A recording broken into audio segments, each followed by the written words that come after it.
Matt, your price is just too high. Okay, we can be perceived as being expensive. Amanda, outside of the price being too high, is there anything else holding you folks back from moving forward? Nope, it's just the price. Gotcha. And thank you for the transparency. I appreciate it. It sounds like, Amanda, you're comparing my price to that of a few other solutions that you folks are looking at? Yes, we did look at other solutions, but yours was the highest. Okay.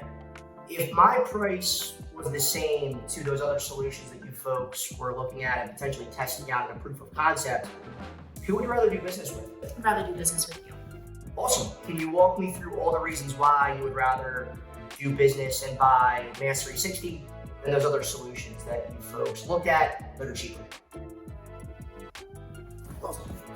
Before breaking down how to handle the objection, your price is too high, check out the sponsor of today's video, Outreach AI, in the description. Outreach AI, it's my new favorite AI tool. It's generating personalized cold outreach messages that aren't templated to prospects on LinkedIn. LinkedIn bios, recommendations, and published posts are analyzed to generate a message that is going to resonate with your prospects to help you book more meetings. Check out Outreach AI in the description of this video.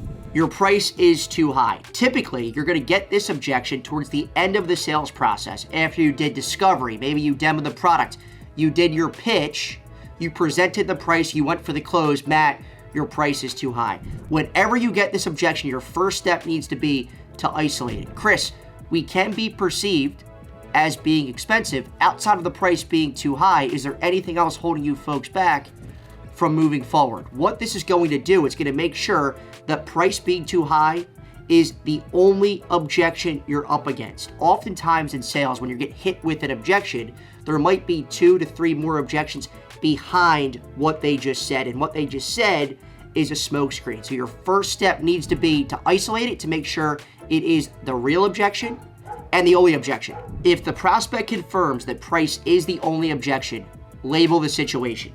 It sounds like we are more than what you expected.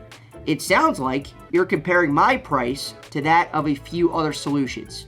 It seems like the value just isn't here for you. Labeling is a technique where you recognize and validate a prospect's feelings. This doesn't mean you agree with the prospect, but a label is showing that, hey, Mr. and Mrs. Prospect, I hear you, I get it. And typically, a label is going to elicit more information. It's going to open up the dialogue for the prospect. When you label a situation, when you label a prospect's feelings, they're going to feel more inclined to elaborate. After labeling, you want to discuss.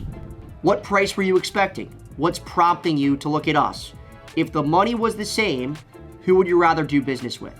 You need to ask questions whenever you get an objection, because an objection from a prospect can mean 5, 6, 7 different things. Without asking questions, you won't fully understand what you're up against, what they're up against to get this deal across the finish line.